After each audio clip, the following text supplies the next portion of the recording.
you're with us right here on Southern Indiana Now. Of course, you can check us out, southernindiananow.com, and all the places you can find podcasts. And for coming up for Hoosier Homestead, we're excited to talk with Larry Bolte about a fun museum in Jackson County. Larry, tell everybody about the museum and how is it a hidden treasure in Southern Indiana? It is one of the hidden gems in Indiana. We've been at the museum since it opened in 1997. It was chartered in 95. So it's been there a long time. Freeman Army Airfield during World War II, now we're 80 years ago, right, was established by the United States Army Air Corps for the purpose of training multi-engine pilots. That is to say, pilots that came to Seymour for training already knew how to fly little single-engine airplanes. They came to Freeman Field to learn to fly twin-engine airplanes and also to learn to fly solely by reference to instruments, which means in bad weather where you can't see out of the airplane. They came here for that purpose. They were only here 9 weeks. After they left here, they went on to their third and final airplane training to learn to fly the big bombers that they would fly in World War II. So we were training bomber pilots here, not fighter pilots. So besides artifacts and things from the period when we did multi-engine and instrument training, we also have things from captured enemy airplanes. So that's pretty general. So now specifically, what are some of the neat things that we have?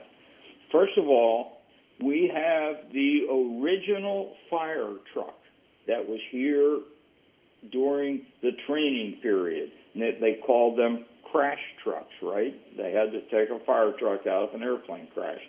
And we had 21 crashes during the training period.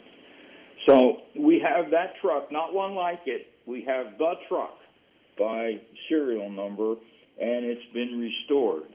And we drive it around in parades and local events and festivals in Jackson County. We don't take it real far, but it is licensed and insured.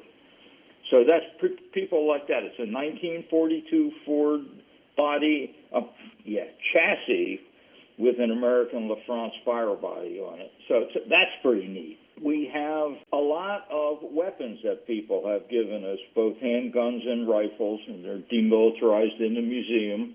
But a lot of people are into firearms in our neck of the woods, so they like to see the firearms. We also have an edged weapons collection. Edged weapons mean knives or swords or bayonets.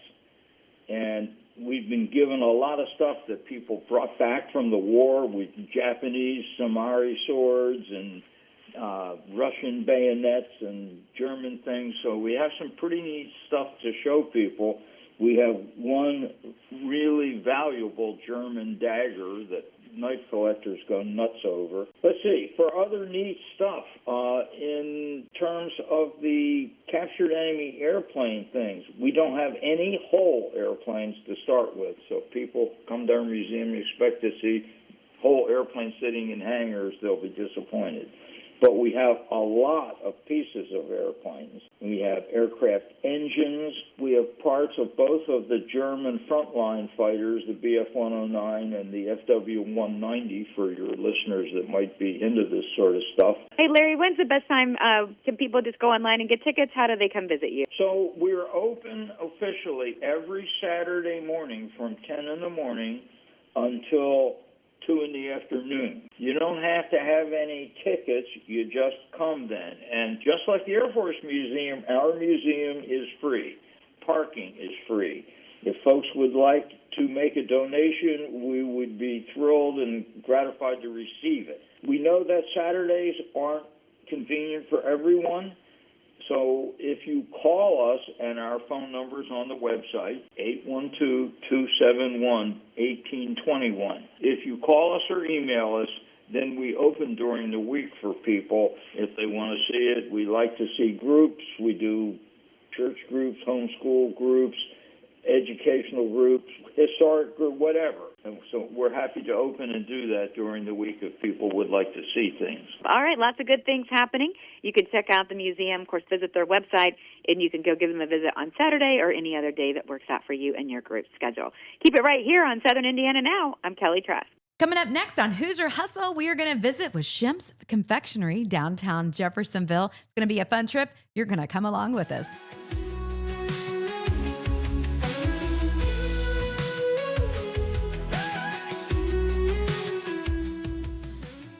Hey, I'm Kelly Trask with you for Southern Indiana Now, visiting with one of my favorite places in Southern Indiana. You think about a hidden gem. Of course, today we're talking with Jill and Warren with Shemp's Confectionery located in Jeffersonville. So excited to have them with us. And of course, again, you can't have a sad face on when you're at a candy store. So let's talk about Shemp's Confectionery that's been around since 1891. Jill and Warren, thank you so much for the tradition of smiles and sweet goodness. And if someone has never been to Shemp's before, so if someone's listening to me and never been there, what would you tell them that they're going to find? Well, it's a step into the past, that's for sure. 1891. We've been around for 133 years. Not we personally now, just the shop. And we've expanded to 3 storefronts now, and we're proud to be what many people think of as the anchor of Spring Street. Okay, fantastic. So I know you've been making candies, like you mentioned, for well over 100 years. Do you have, what is the number one selling candy, or what are the top few things that people come in and they have to have? Well, Cinnamon Red Hots is our most popular piece. It's something that the Red Hots go back. They were, as far as we know, they were making them in the first years of the business. It's been our most popular piece and is our signature piece. Hard candy with some cinnamon flavor. They're not fireballs, but they're just nicely spicy. They've been called Red Hots, which makes them sound hotter than they are, but they're really not fireballs. No, and you have those available and sugar-free as well. And you do have a lot of sugar-free offerings, which is super nice. What is your personal favorite? Well, I guess, Warren, you like the English toffee. Yeah, I like the English toffee. We think it's, some people call it butter crunch, almond roca. It's a butter crunch with a dark chocolate coating and dipped in, then rolled in almonds.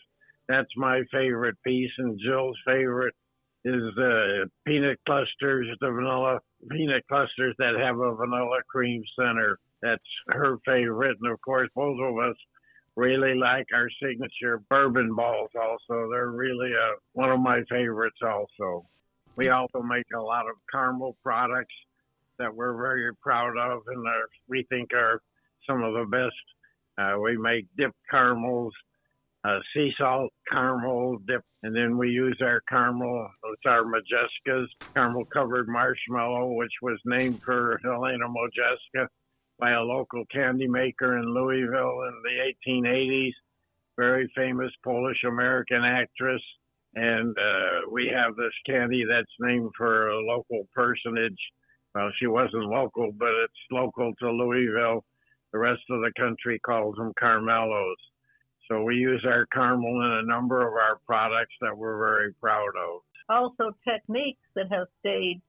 I love to make ribbon candy, for example. We make that at Christmas time, and it's something that looks like the 1800s and is. People come from miles around to see us make striped candies, and so we enjoy putting on a bit of a show. Yes, you do. Great job with your demonstrations. Do you offer those each weekend? We do demonstrations mostly every day. Some days 5 batches, some days just 1, and some days we're fixing the computer. Well, thank you so much for being part of our podcast, Southern Indiana Now. Is there any other little hidden secrets or things that you'd like to share about Shemp's to get people to come in that haven't been there yet? Well, kids really don't hate history. They love history. They come several times right in a row, a couple times a week. They tell grandmother they want to go to Shemp's and see it again. And Yeah, and you've done a great job making the store a museum. I mean, there's several rooms and parts of Shemp's. It's not just retail, but all of it has a lesson with it, and you can walk back through time and how candy's changed over the years. So thank you for putting that together, because your store is truly amazing. It is just like walking back into time, but you get a sense of everything you can experience. People have enjoyed candies over the years. We should also point out that a lot of people come here for our soda fountain. We have an old-fashioned soda fountain, serve soda creations. We also have a deli lunchroom that's open from 6 days a week and serve soup and sandwich type lunches, nothing fancy, but comfort food. And we should point out that we offer a free Turtle Sunday on people's birthdays. So if they want to come in and celebrate with us, we're happy to have them come in. Absolutely. And we've had several people come in and celebrate their 100th birthday here. Oh, wow. That's super exciting. Well, I love it. So the biggest question just becomes, what are you going to have for dessert? Thanks so much for being part of the Southern Indiana Now podcast. Do check out Shemp's Confectionery and the fine folks that have made those memories possible for well over 100 years. We'll be back. Coming up next on Hoosier Happenings, we're excited to talk with Rich Hofstetter with Story Inn. This is magical little place in southern Indiana with tons of history, tons of folklore, as well as some legends that we're going to dive deep into. And we're going to go throughout and have a great talk with Rich.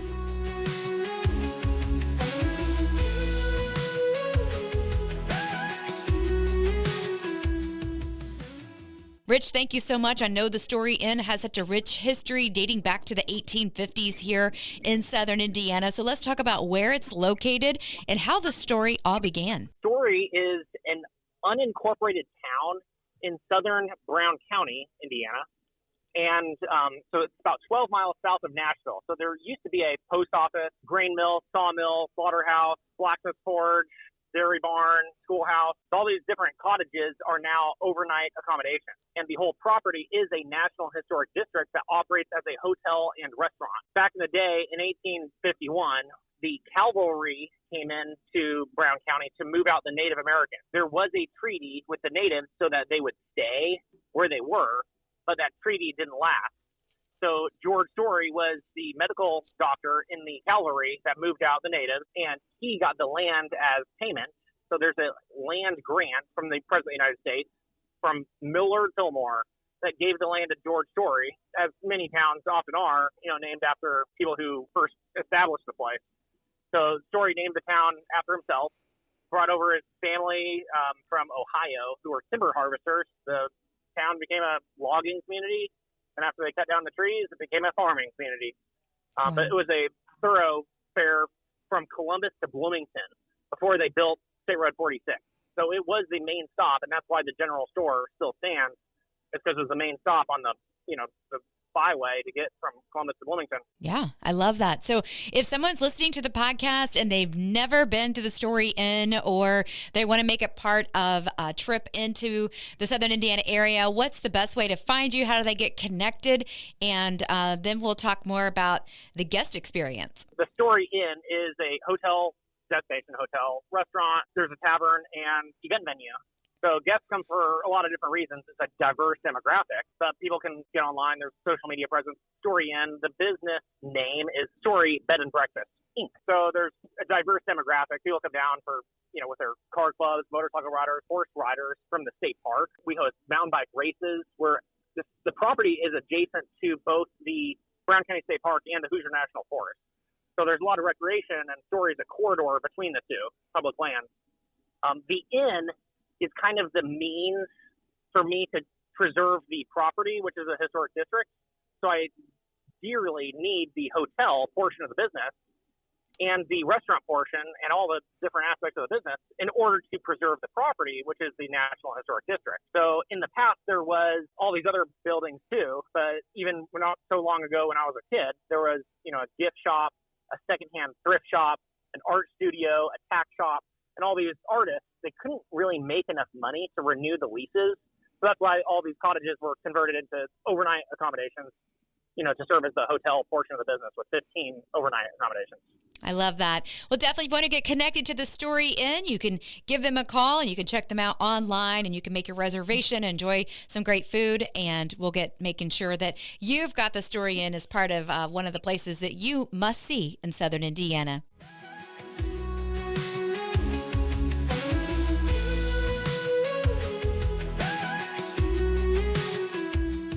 So excited to have a lot of special guests with us today. And of course, as we get into one of my favorite features of the podcast is Who's Your Good News? So lots of things happening. We want to make sure we're connecting you to all the positive things happening in Southern Indiana. And of course, now is the place to do that. We're talking now with Kelly Daugherty with Love Chapel, serving Bartholomew County, which is just north of Jackson County. Thanks so much for being part of the show, and we're super excited that you could be here today, Kelly, and tell us about the Love Chapel in Columbus, and tell me about the community that it serves for Bartholomew County. Certainly. Love Chapel is a unique organization in Bartholomew County. We are actually an extension of 24 member churches and another 35 churches that support us, and we really try to make sure that we show love to our neighbors through the provision of food, shelter, and financial assistance. Okay, so tell me about it. If someone wants to make a donation for food items, what are you looking for? What's the best way that maybe an individual can donate or an organization? Absolutely. And honestly, any kind of donation, food-wise or monetarily, will always be used. But last year we gave out over 2 million pounds of food, which is a staggering number and amount of food. And so, like I said, anything can be used. What we generally end up buying, because we don't have enough of, are what we call dry goods. Things like cereal, peanut butter, rice, beans, all those types of things. Okay, so that's a very important thing that people can keep in mind. How do they donate? Do they just call you? Do they make a financial contribution, or do they actually bring items to you? What do you need on that front? Both. And we actually, we're open Monday through Saturday from 9 a.m. to noon. And we have a garage door there at the warehouse for our food pantry. And folks can just pull up there, and we've got volunteers that are able to come in and help you unload and get the food items in there. Of course, we can do checks, and we also have a website that's columbuslovechapel.com, and they can make monetary donations that way. And I will tell you that we have pretty good buying power, so we can stretch the dollar better through the financial donations. Oh, you're pretty skilled at that, I'm sure. All right, so tell me about for other services that the Love Chapel offers in Bartholomew County to serve families in need. How does your organization reach out to that? Certainly. Most people know of Love Chapel through our food pantry. We serve almost 1,700 families every month. And then we also do the school care packages to the schools, and that's another 800 kids each week that get food. But some of the other things that people might not know about Love Chapel is we run Brighter Days Housing, and it's a homeless shelter for adults, both men and women. We have a men's dorm and a women's dorm. And this winter with the cold weather, we've actually had up to 51 individuals each night. So incredible. Okay, so for someone that's never needed a food pantry, what is something that you wish they understood about your mission and the people that you served? Yes, we work really hard to try and make it as low barrier as possible. Truly, the only thing that somebody needs to be able to come to the pantry is to be a Bartholomew County resident. And even if somebody comes one time, we'll give them that visit. They just have to know that they have to come back with proof of their address. So, but other than that, it's just really simple. We try and get people in and out within 15 to 20 minutes. Our registration staff ask anything from allergies to likes and dislikes, so that as we pack for each client, they get the foods that they like and will use, and won't have any extra waste. Yeah. So Kelly, tell me about a moment that stuck with you where just remind you of what you do and why you do it. Yes, and it was actually during the pandemic, and there I could tell stories for the next 3 hours. But a young lady, she was 21 years old, came in, and I happened to be covering the financial assistance office that day. And she had, her roommates had bailed on her. They'd lost their jobs. And so she was stuck with trying to come up with the money for her rent. And she had taken on a second job, was doing she had sold a lot of stuff. I mean, doing everything she could to try and meet that rent payment. And so she needed $200, and we were able to help her with that. And so as I was finishing up doing the pledge to the landlord and all, she goes, "I didn't know you guys had a food pantry."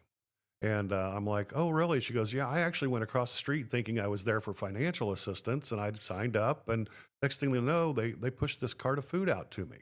And she goes, I'm like, "I'm here for financial assistance." And they were like, "Oh, that's across the street," because we're in two different locations. "But go ahead and take the food." And I said, "Well, did you need it?" And she started crying. She just teared up, and then I did too, of course. But She goes, well, I've been so worried about trying to get this bill paid. My refrigerator's empty and I haven't eaten in 2 days. Oh, And wow. so it really brought home how important the food pantry is. Yeah, absolutely.